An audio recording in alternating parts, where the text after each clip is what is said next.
Halo, silakan masuk. Duduk yang santai ya. Anggap saja saya ini dokter pribadi kamu hari ini. Tujuan kita di sesi ini jelas banget nih. Memastikan kamu 100% sehat, bugar, dan yang paling penting, benar-benar siap buat menaklukkan ujian biologi kelas 11 besok. Hari ini kita bakal melakukan pemeriksaan mendalam tentang sistem pernapasan manusia. Yuk kita mulai proses diagnosisnya.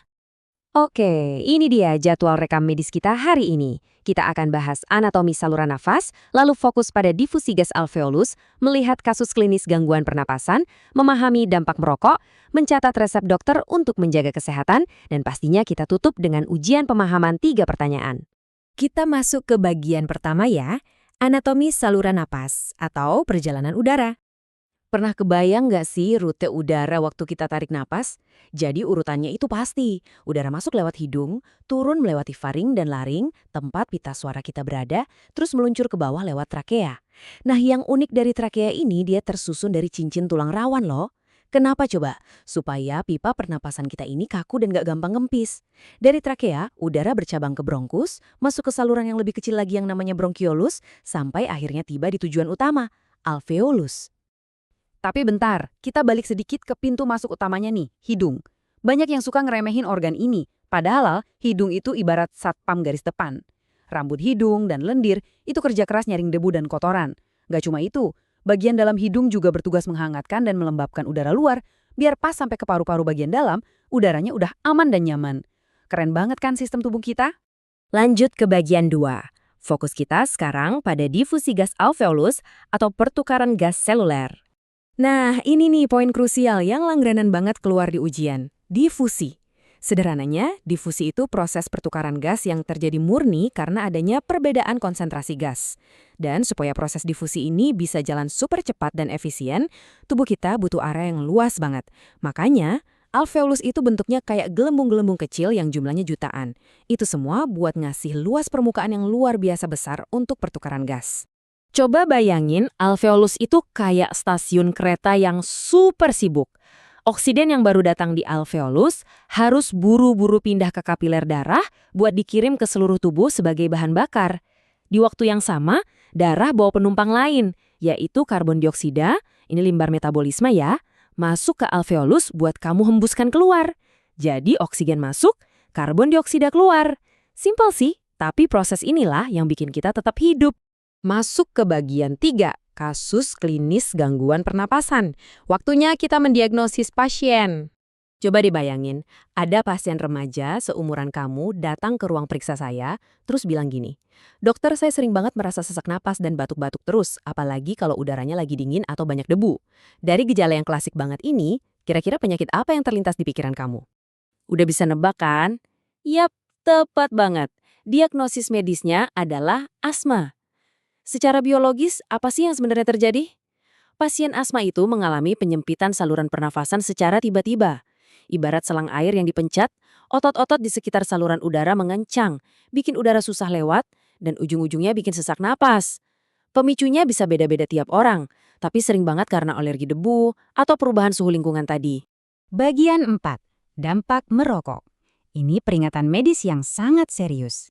Jujur aja nih, asap rokok itu bukan cuma sekedar udara yang bau loh. Di dalamnya syarat sama racun kimia berbahaya yang secara aktif merusak sistem pernapasan kita. 3 penjahat utamanya itu ada nikotin yang bikin kecanduan parah, lalu tar yang merusak jaringan paru-paru, dan karbon monoksida, gas mematikan yang ganggu banget proses pertukaran oksigen di dalam darah kamu. Kalau kita bandingin anatominya, bedanya jauh banget. Paru-paru yang sehat itu punya kapasitas vital maksimum, siap banget buat menghirup oksigen dengan efisien. Sebaliknya, paru-paru perokok itu kapasitasnya menurun drastis, jaringannya rusak gara-gara racun tadi. Dan yang paling seram, resiko kena kanker paru-paru melonjak tajam. Percaya deh sama dokter, ngejauhin rokok itu keputusan paling cerdas buat kesehatanmu. Bagian 5, resep dokter untuk menjaga kesehatan. Ini beberapa tips praktis khusus buat kalian para remaja. Resep dari saya ini gratis loh, nggak perlu ditebus pakai uang. Pertama, dan yang paling wajib, jangan merokok. Kedua, kalau kamu lagi ada di tempat yang berpolusi, biasakan pakai masker pelindung. Ketiga, rajin-rajinlah olahraga. Ini bagus banget buat melatih kapasitas vital paru-paru kamu. Terus, pastikan makan makanan bergizi dan sebisa mungkin hindari lingkungan yang berdebu dan berasap. Ini bukan cuma teori dari buku biologi ya, ini benar-benar panduan gaya hidup buat masa depan kamu. Nah, pemeriksaan fisiknya selesai nih. Kita masuk ke bagian terakhir, bagian 6. Ujian pemahaman 3 pertanyaan. Yuk, kita periksa refleks pengetahuan kamu. Sekarang, waktunya ngecek tanda-tanda vital akademis kamu nih. Pertanyaan pertama, di organ spesifik manakah pertukaran oksigen dan karbon dioksida benar-benar terjadi? Apakah A. Trakea, B. Bronkus, C. Alveolus, atau D. Laring? Coba ingat-ingat lagi stasiun transit super sibuk yang kita bahas tadi. Udah dapat jawabannya? Betul banget. C.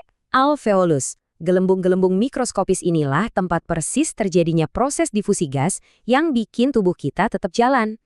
Oke, kita lanjut ke pertanyaan kedua ya.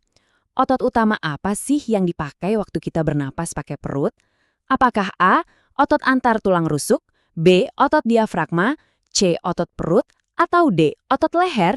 Hati-hati loh, jangan sampai kata perut di soal ini menjebak kamu. Jawabannya adalah B. Otot diafragma.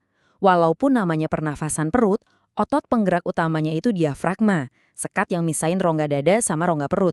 Kalau pertanyaannya pernafasan dada, nah baru deh jawabannya otot antar tulang rusuk. Nah, ini dia pertanyaan terakhir. Dan soal kayak gini nih yang sering banget jadi langganan ujian. Penyakit apa yang ditandai dengan kerusakan langsung pada alveolus sehingga mengganggu pertukaran gas? A. Asma, B. Bronkitis, C. Emfisema, atau D. Tuberkulosis? Pasti udah pada tahu kan? Jawabannya C. Emfisema. Penyakit ini bikin dinding alveolus rusak parah. Jadi, area buat pertukaran gas berkurang drastis. Emfisema ini sering banget loh diakibatkan sama paparan asap rokok jangka panjang.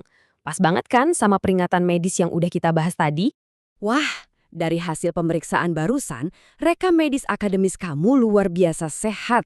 Pengetahuan anatomi ini solid banget.